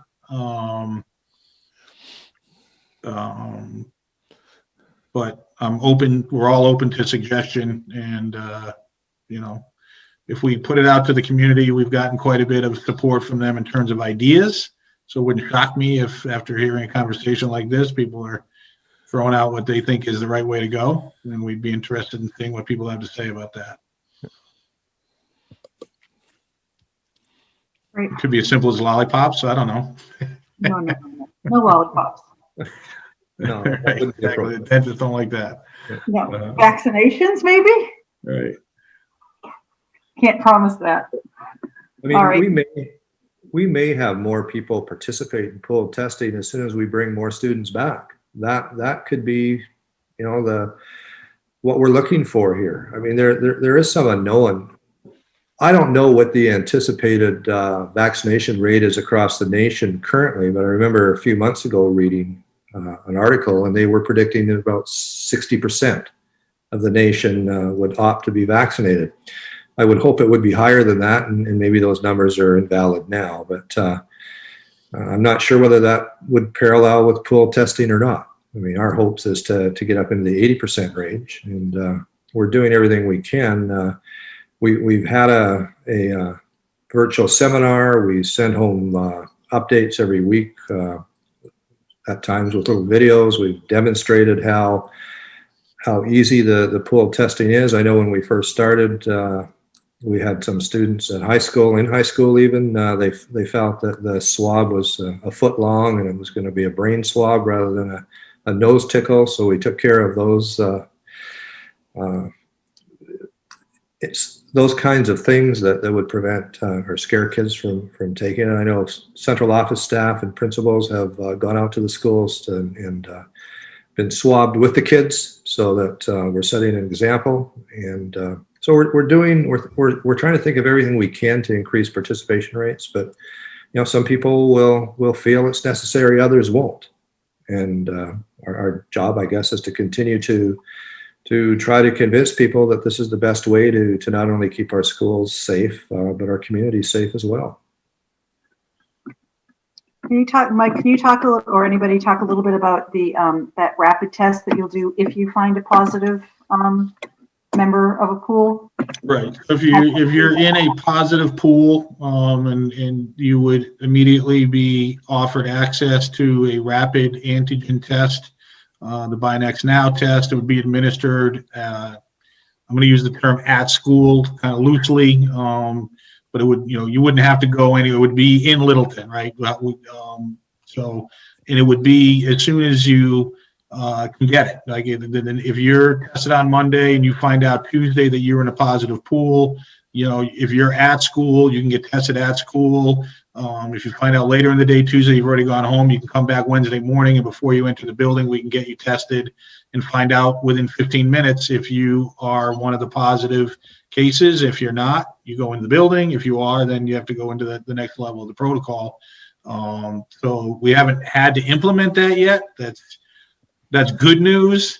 It's a little funny that, we're just sitting there waiting primed with these Binax Now tests, and we just haven't seen how that process goes. So we haven't been able to do a video of somebody getting the Binax Now test because we haven't had anybody in the positive pool yet. But we are ready, and we fully trying to make people understand that you're not going to miss games, you're not going to miss class, you're not going to be inconvenienced, you're not going to be quarantined because you were in a positive pool. You can get the rapid Binax Now test ASAP and minimize. And it's like a lottery, right? There's 8 to 10 samples in the pool. The odds are it's not you. So people shouldn't feel like, oh my God, I'm in a positive pool. That's a sentence. It's not. It's going to be for somebody. But you shouldn't feel like you're just because you're in the positive pool that it's you. Because you get, like I say, 1 in 8, 1 in 10 are pretty good odds. Mm-hmm. Mike, I'm just thinking that the data that Katrina showed for your school, plus the results you have from the pool testing, it looks like one of the good things about the pool testing is it shows just how well the school population is doing in protecting themselves. So I'm looking at this as a positive, and pool testing is very useful as a positive reinforcement. When you have nothing, that tells you whatever you're doing, keep doing it.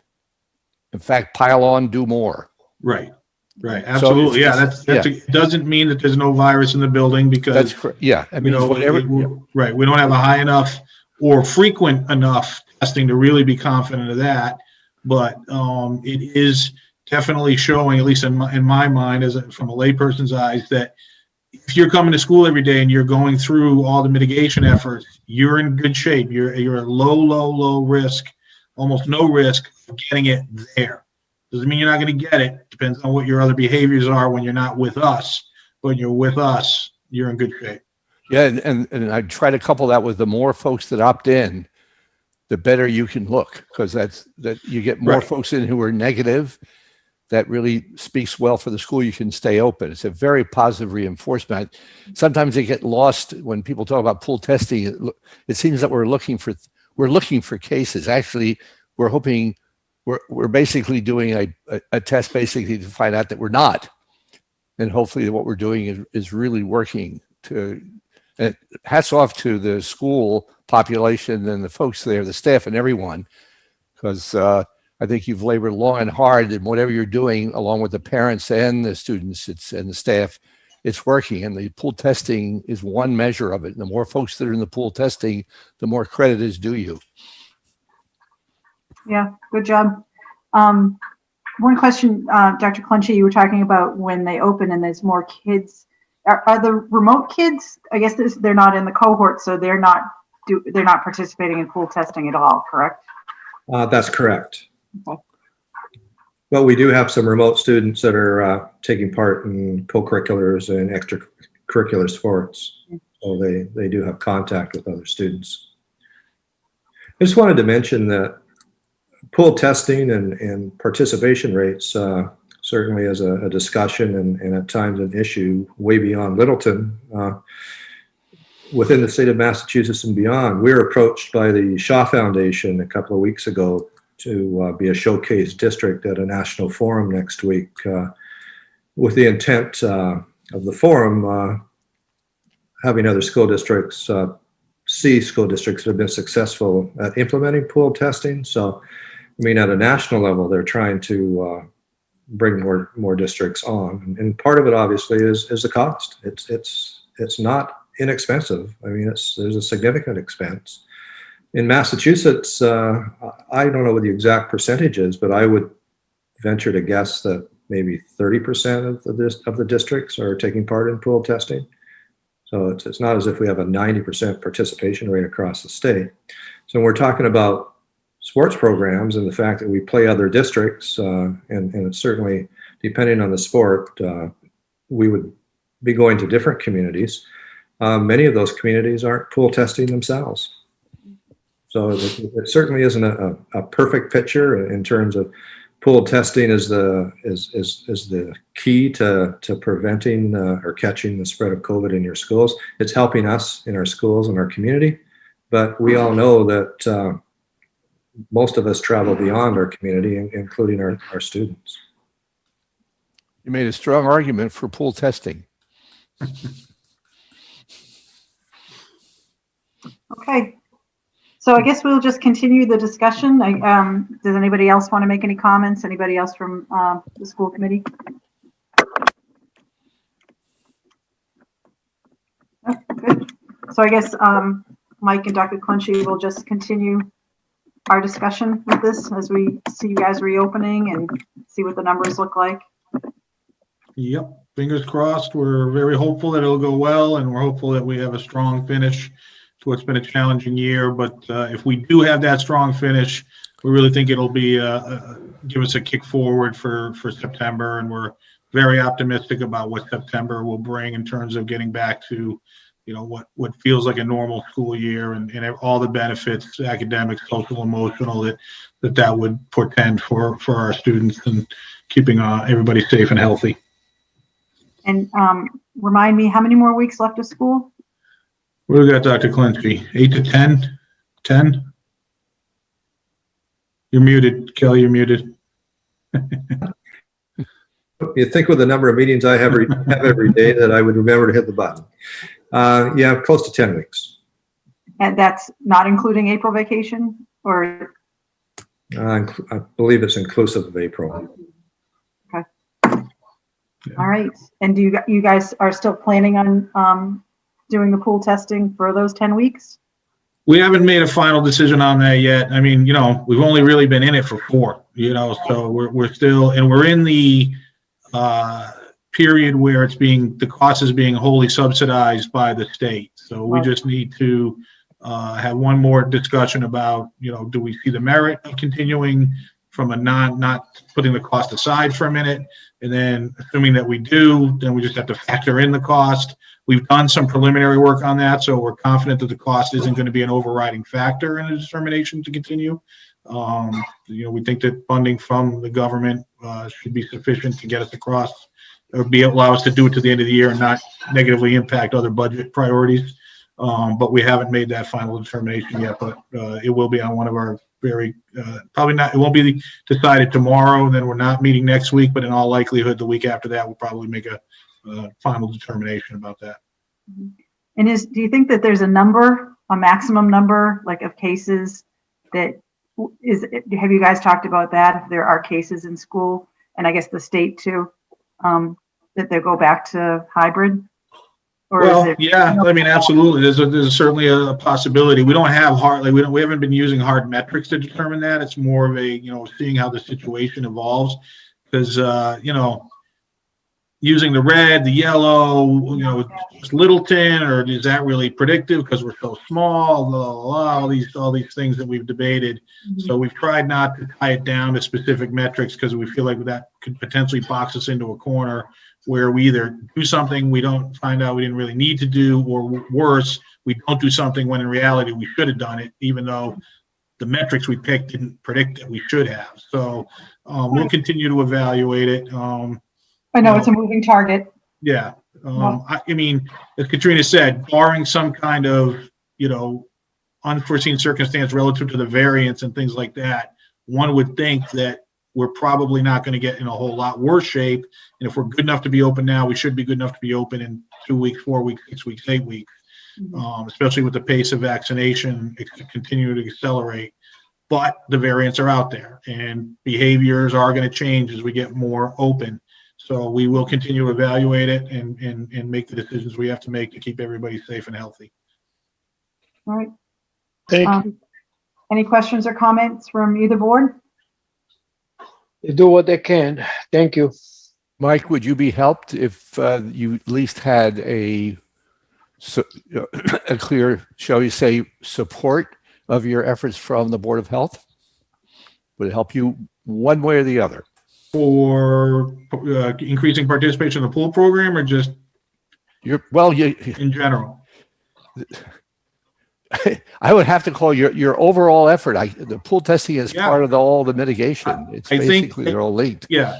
Anything that we as elected and appointed officials can do to create a unified front for how we think everybody should be understanding the situation, appreciating the, what we're all going through together, helps create, compliance with what we think are best practices. So yes, Okay. I would think that would be beneficial. And I don't know if I can measure the benefit, but I would be glad to have it in my pocket. Okay, well, I'd like to propose to the Board of Health tonight that we provide Mr. Fontanella with something to fill his pocket. How deep is your pocket? Yeah. That's my kids. They know. We'll support you, not to worry. Right. Yeah. Louise, do either you or Lisa have a very direct way of voicing our support and recommending that we recommend to everyone in the town that we continue to support. We all should be supporting the school in their effort. Some kind of public service announcement or something? No, I mean, the vote here, it makes it very clear that we support. It has, I think Mike's right. It has a bit more than symbolism here. Okay, I make a motion that Board of Health should support. Gino, wait a minute. It's not on the agenda. It's just we're just having. Okay, we'll discuss it and we'll make it another day. Yeah, but definitely would support, everything that we can do to promote more pool testing, more participation. Right. The school and the families, that's a huge population in town. So I would definitely support pool testing at schools. Mm-hmm. Yeah, I think I'm talking about more than pool testing. There's more to that. There's more to this, as Katrina and Mr. Clenchy and Mr. Fontanelle remind us. They spend a lot of time and effort setting up the schools so they can pull all of this off. Yeah. So pool testing is just one nice little slice in the cheese. There's other pieces of it. You like the cheese, huh? Who doesn't? Okay. Lisa, there is a question, a hand up in the audience. John Kay has his hand up. John, state your name and address, and there's a 2-minute time limit. Yep. Yeah, John Kurzwick, 171 Hartwell Avenue. I appreciate you guys opening this up for discussion. And I'm glad to see that we're kind of taking a more voluntary approach on this. One of the things that one point that I was going to make is the overemphasis on this as a mitigation effort.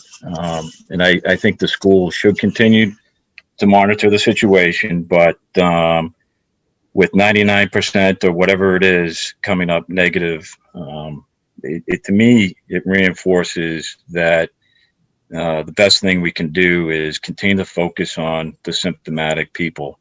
And that was one of the things I was going to say is, let's make sure that we have enough resources to continue to screen out the symptomatic people. Doctors' offices, dentist offices, they don't have pool testing, but what they do have is symptomatic screening, and they do that, and it works very well. So let's keep this in mind as we move forward. You continue to collect the data, I'm happy with kind of how this has worked out here. So, thank you. Correct me if we're wrong, but you guys do have symptomatic assessment, and now you also have asymptomatic testing. That's correct. Yeah, that's correct. Yep. Okay. Any other questions or comments, Janet? Anybody? There are no other hands up. Okay. All right. Thank you. Thank you, school committee members. Appreciate it. Thanks, Superintendent Kalanchi. All right, so we're going to move on to member comments. I just wanted to thank Chris Stoddard at, that was John's timer. Chris Stoddard at the Highway Department got the solar sign up over near Oak Meadow with 3 revolving messages about getting vaccinated, wearing a mask, and staying home when you're sick. Thank you, John Kay, for that. And then I also got an email from Anthony from Sam Park, and I was able to bring up some banners up to the point to the property manager up there, and I haven't been up there since I dropped him off. He was going to have Cataldo, who does their landscaping, put up the signs where they can. 2 of them are like 4 by 5. So I didn't have any way to put them up, so they were going to do that. So that's my member comment. Anybody else? I don't have anything. No. Thank you. Mike, I guess I had a question for Mike. What exactly would you like us to do to not public service, not just thank them for pool testing, but what exactly do you want us to do to support the school committee? I thought we were going to have a discussion about what it is we'd like to do to make to indicate our support. I think there's probably 5 different ideas floating around of what that means. So Okay, I just so you assume want to discuss that next time? Sure. Or, Sure. okay. But I mean, it's worth some time. At least we'll have an indication of you get some indication just how, shall we say, how interested we are in being, as it were, working more closely with other boards and committees, especially when it comes to issues of public health. So what would you like to add to the, how would you like to add that to the agenda? Just as a school committee discussion at the next agenda? No. What, you want to have a discussion? All right. What I'd like to all right. The objective is basically a discussion and a vote that expresses the support of the, if we get there, expresses support by the Board of Health for the school committee and the public schools of Littleton in their ongoing efforts to protect, as it were, to basically provide a good, healthy environment for the students and staff. Something along those lines. That's why I asked Louise, who can be very brief. All right, so we'll add that to the discussion for next week, or the next agenda. Yeah, the idea is we come out with a vote. That was the idea. We don't have to prolong the agony over more than one vote. Okay, well, I don't think we have to vote, do we? I think we all support it. Well, Correct. we have a track record of making recommendations and orders and then turning back next week and rescinding. So I think we ought to clear the decks. Okay. All right. Any other member comments? All right, any public comments? Nope. John Kay has his hand up again.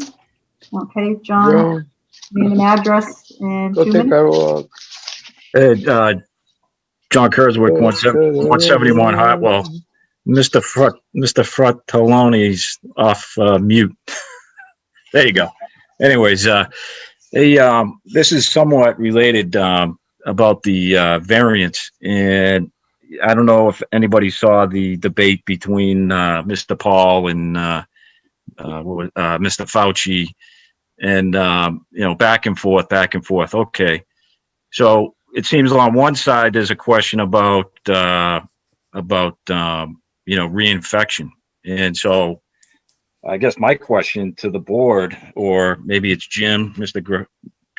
Gareffi, when we find out that there's a case in town, can we find out, or can we start tracking whether or not they either A, have been infected before, or B, had been vaccinated, and just start collecting our own information about this? Because, you know, one of the things that we hear is, well, there's variance, and I hear a lot of people say that might not be an issue, and I hear some people say it is an issue. So is this a piece of data or some data that we could start collecting to inform our decision making here at the town, or at the or maybe it's within the whole Neshoba area? Start getting the data and seeing, are people being reinfected? Is that something that could happen?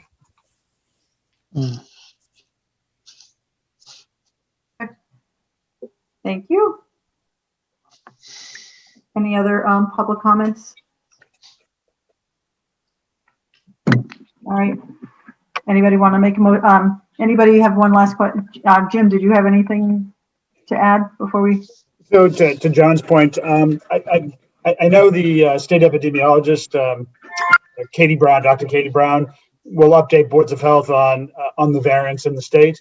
And they do some testing for variants. So we don't always receive the information on the variants. We receive a report of whether somebody's tested positive or negative.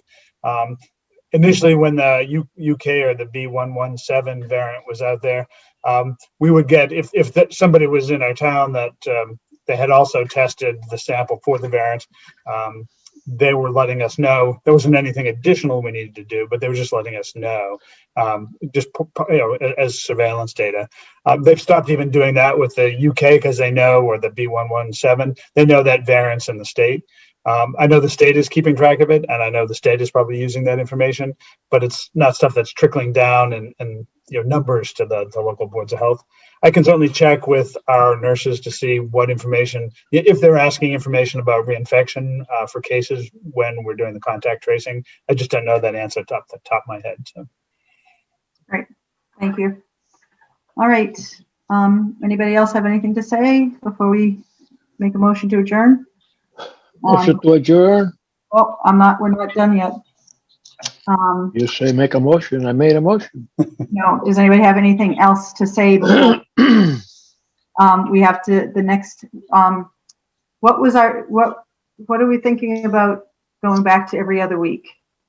Second and fourth week? They'd be nice. I don't think we're out of the woods yet. I think the data presented tonight with the uptick, I think we should hang in there a little longer. Schools are reopening on the 5th. Yeah, I think there's enough going on here that if nothing else, we should at least. Well, actually, our schools are opening earlier than that. That's right. It's opening on the 5th. So, I mean, I think your argument becomes more powerful when 60% of Littleton becomes vaccinated. Mm-hmm. That's the point where things get a little easier. Then we can concentrate on just the young folks. Revisit May 1st. Sorry, Kevin? Revisit May 1st. Revisit. Decreasing the meetings. Okay. All right. Yep. So it would be nice, Gino, but I think we still need to be meeting regularly for this information. So, so the next scheduled meeting would be for the 31st of April at 7 o'clock. And now March, not April. March. What did I say? March, not April, March. March 31st. All right. Yes. And Madam, you made a boo-boo. I corrected it though, so you can make a motion to. I make a motion to adjourn and I forgive you. March 31. Thank you very much. Have a nice weekend. To adjourn, Gino? I made a motion to adjourn. And do I have a second? I made a motion to adjourn. Thank you very much for everything that. I think I'll second that. Thank you. Second, will you? Kevin Baker, roll call. Before they get all excited. Kevin Baker, yes. Gino Fratelloni. Gino say yes. Louise Nichols. Louise Nichols, yes. March Mike 5th, Sullivan? 7 o'clock.